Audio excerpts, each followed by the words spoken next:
Sadhguru, you said about life, and that brings a big question what doctors have about life.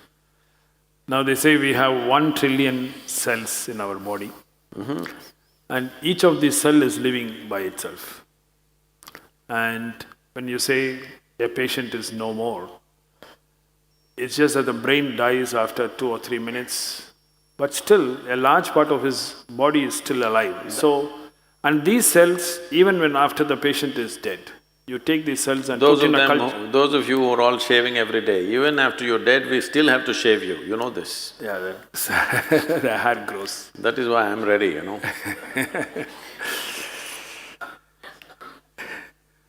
Yeah, but so what dies when we die? So that brings the question, what leaves us? So where is this life in our body? Is it in our brain, our heart? And what is this life you're talking? Is it in the spine or is it in… where does it reside? There's so many living people, you can ask them. Where are they? I think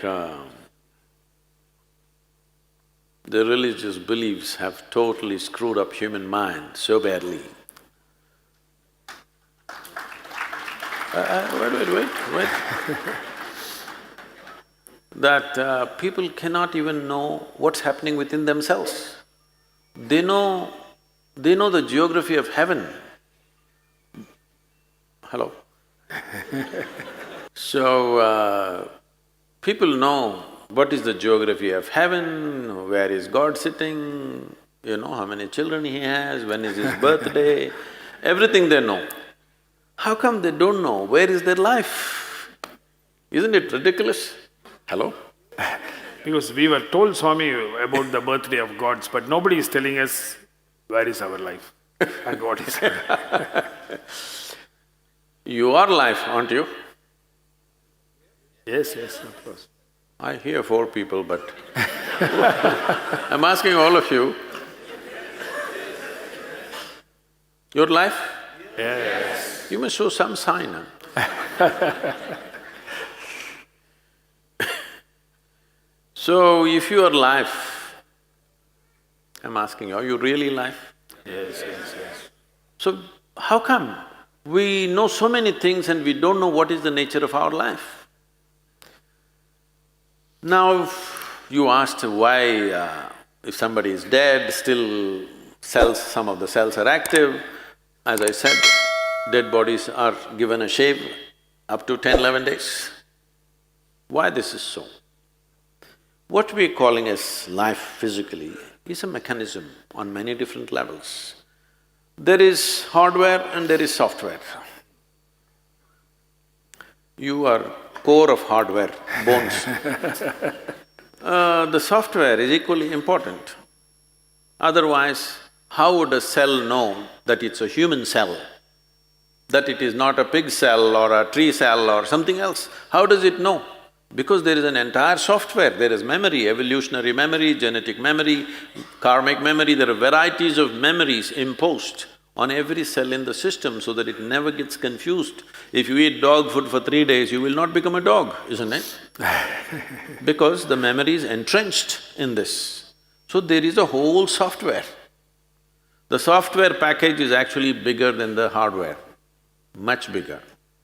And it is energized by what we are considering as a life force.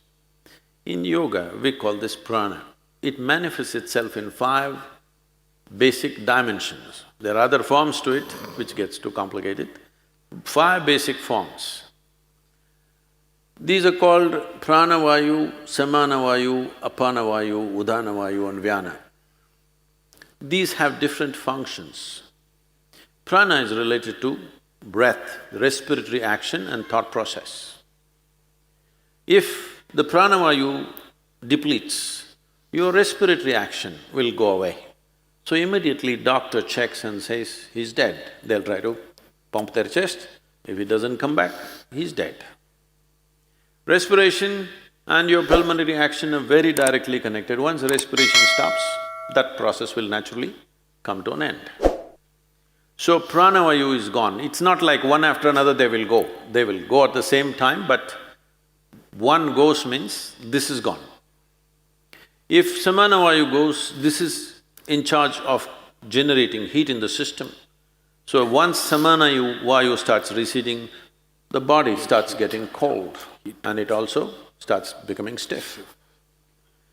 Once apanavayu starts receding in a major way, then the sensory aspect of it, we must understand this. You may check somebody's breath and declare them dead, but they can still feel sensations. There have been any number of cases where people get terrified because a dead body moves a little bit. This has happened again and again, many times. That when he's been medically declared dead, there are twitchings in the body that happen in a very mild way because the sensory activity is still on. Still, life is not fully convinced that it's finished. It is still making an effort of its own. When udhanavayu goes away, then the buoyancy is gone. When I say buoyancy, see, you may weigh 70 or 80 or whatever number of… I'm sorry, maybe you weigh 50 or 55 kilograms. I don't want the ladies to get… Whatever is your weight, you don't… Let's say you're very happy and alive right now, you don't feel 50 kilograms on you, isn't it? Hello? Yeah. It is there. If you stand on the scale, it is there. But when you walk, it is not there, simply because this udhana creates a buoyancy. It makes you less available to gravity. There are yogic practices to activate this. There's a whole school of Udan in China, where you might have seen those movies, Hollywood movies, what is that? Crouching Tiger or something. What? Yeah. Yes. So these are Udan schools where they have mastery over Udana, where they can float around a little bit. Well, little exaggerated in the movies, but becomes lighter, more buoyant body. For a martial arts fighter, to be buoyant is important. There have been many cases where certain ballet dancers and martial arts experts have shown what is physically not possible they have done by leaping up to heights which all physicists believe is simply impossible. But they've gone beyond that level simply by creating more buoyancy. So udhana is in charge of buoyancy. Once udhana starts receding, suddenly body becomes heavy. Always it was the same weight. Weight does not increase, but you can feel the weight much more simply because udhana is gone. This, doctors may know, maybe doctors don't do it, the people who work in the hospitals may know, carrying a live person and a dead person, there's a big difference. Simply because udhana is gone, there's no buoyancy. The fourth dimension is called vyana. This is preservative in nature. If vyana recedes, even when you're alive, body will begin to rot. There are certain types of snake venoms which can do this. If they bite you, you will not die, but literally parts of the body will start falling apart simply because vyana will recede and it will start falling apart. So, once vyana recedes, the rotting process will begin. There are systems in yoga where we want all the seven to go reasonably together, within 1.5 hours we want it to go. In normal death, depending upon the age of a person, how vibrant a particular body is, it may take a long time. When I say long time, up to 14 hours it may take. Vyana may take up to 14 days to leave. This is the reason why in this culture you have rituals running up to 14 days, because they feel the vyana may be still there, because when you bury a person, the vyana may be still hovering there, so up to 14 days. That is the reason why within 1.5 hours, in this culture that was the rule, if somebody dies within an hour and a half, you must cremate them. But then mistakes happened. When they were still alive, somebody put them on the funeral pyre, so they stretched it to 4 hours. Within 4 hours, you must cremate. But today, there are issues, all kinds of issues about it. So, people are waiting for 1 day, 2 days, daughter is in America, she has to come, she'll come after 3 days, and they will wait. But the idea is, for the one who is dead, we must understand this. You are… you don't diagnose people as dead, you declare them dead, right? There's a difference.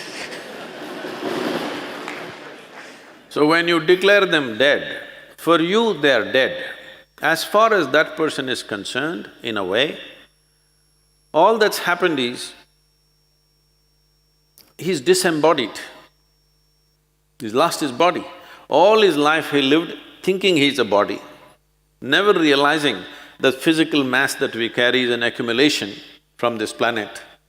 He never realized that. When suddenly he slips out the body, he tends to hover around the body because he's lost his discriminatory intelligence. Once you leave the body, the discriminatory intellect is not there, so this tends to hover around that body. So in this culture we said, the moment we are sure that somebody is dead for sure, you must immediately cremate them, because it's good for that dead, so they know the game is up. And it's also good for the living. You will see, if somebody very dear to you is dead and their body is here, you keep on hallucinating, maybe they're just sleeping, maybe they will sit up, maybe some miracle will happen, maybe something else will happen, this will go on unnecessarily. You will see people are crying and big emotional drama is happening, but the moment you cremate them, you will see everybody become silent. Have you noticed this? Always. Because now everybody knows the game is up. It's for the living and for the dead. So about life leaving the system, it is so entrenched. It is not something, poop, it'll go away like this. In stages, it goes away. Because it's in stages, it came in. It's in stages, it'll go away.